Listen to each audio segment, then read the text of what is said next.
Welcome back to the channel guys. आज हम लोग बात करेंगे बांग्लादेश में जो अलकायदा का हेड थे जसीमुद्दीन रेहानी, उनको रिलीज कर दिया जेल से।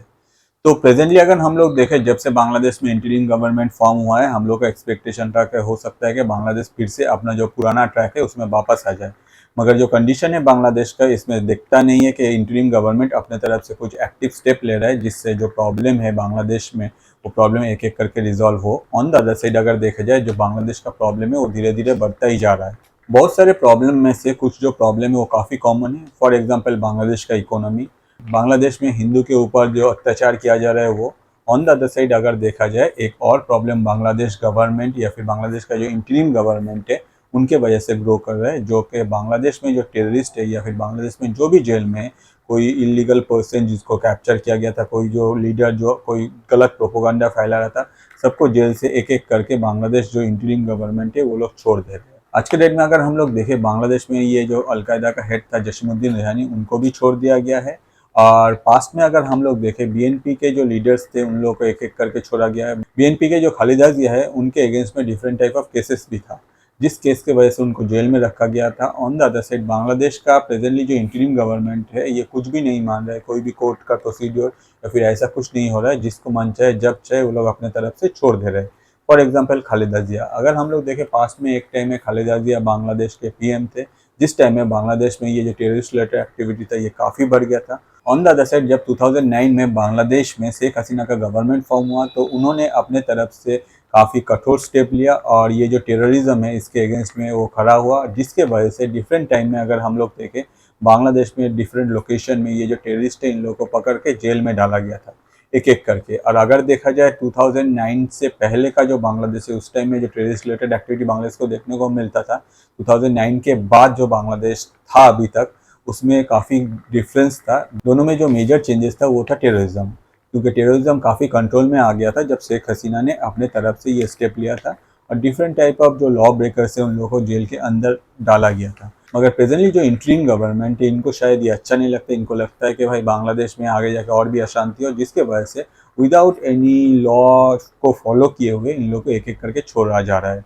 फॉर एग्जाम्पल जैसे मैंने आपको कहा कि बीएनपी पार्टी के लीडर्स जो थे, साथ ही साथ खालिदा जिया को भी छोड़ा गया। इसके अलावा भी अगर हम लोग देखें, जो अलकायदा का हेड जसीमुद्दीन रेहानी बांग्लादेश में जेल में थे, उनको भी अभी छोड़ दिया गया है। तो इन फ्यूचर ये सारा टेररिस्ट बांग्लादेश में क्या करेगा सबको ही पता है। On the other side Bangladesh government अपने तरफ से ये स्टेप क्यों ले रहा है ये सिर्फ बांग्लादेश गवर्नमेंट को ही पता है। अगर पास्ट में देखा जाए तो अलकायदा एफिलेटेड जो ऑर्गेनाइजेशन था बांग्लादेश में वो काफ़ी एक्टिव था।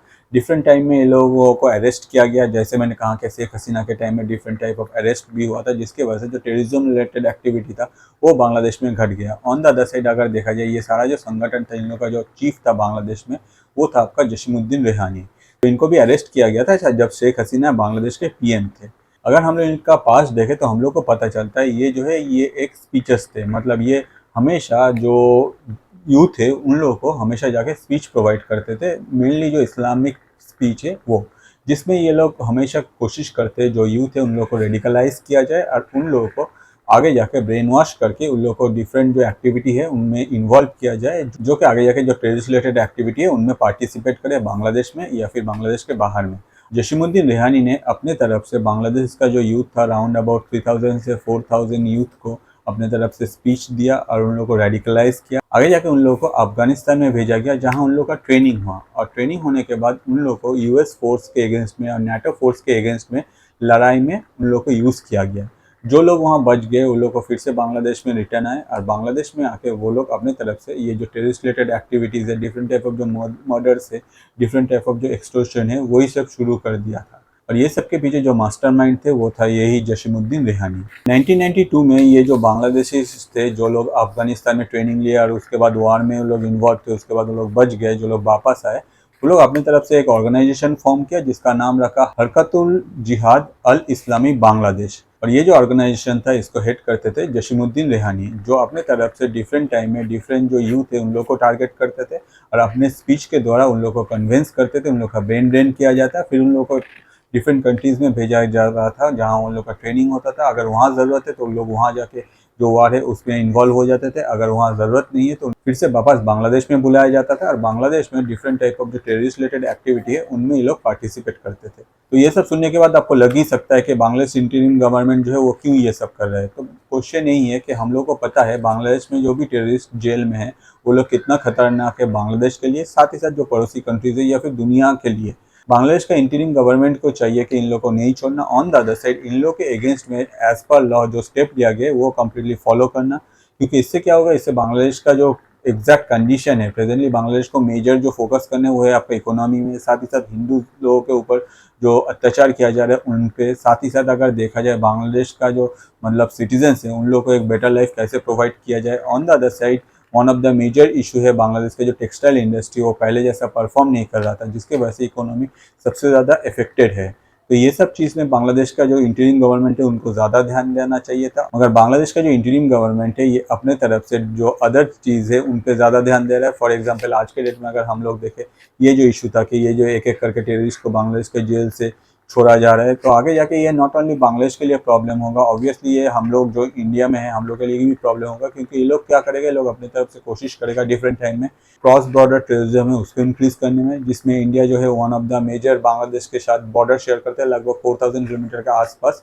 तो ऑब्वियसली बांग्लादेश का इंटीरियम गवर्नमेंट अगर ऐसे ही गलत स्टेप लेता गया तो आगे जाके ये इंडिया के लिए भी एक प्रॉब्लम बन जाएगा। तो होपफुली ये वीडियो आपको अच्छा लगा। अगर आपको ये वीडियो इंटरेस्टिंग लगा तो मैं आपको रिक्वेस्ट करूंगा मेरा YouTube channel that is Atanu Paul ATANU space PAL में जाके आप डिफरेंट टाइप ऑफ जो इंटरेस्टिंग वीडियो है वहाँ देख सकते हैं। जो वीडियो आपको सबसे ज़्यादा अच्छा लगता है मैं रिक्वेस्ट करूँगा आपके लाइफ के जो स्पेशल पर्सन है उनके साथ शेयर कीजिए, क्योंकि इससे क्या होता है आपका जो टेस्ट है, आपका जो सोच है कि आपको क्या देखना अच्छा लगता है उन तक पहुँचता है, और हम लोग जैसे जो क्रिएटर है हम लोग का जो रोजी रोटी है वो भी चलता रहता है। इसके अलावा भी मैं आपको रिक्वेस्ट करूंगा जब भी चैनल को सब्सक्राइब कर रहे हैं प्लीज़ बेल आइकन को क्लिक कर दीजिए, क्योंकि उससे क्या होगा वीडियो डिफरेंट टाइम में आता है, जब भी आएगा आपके पास नोटिफिकेशन पहुंच जाएगा। वीडियो देखने के लिए धन्यवाद।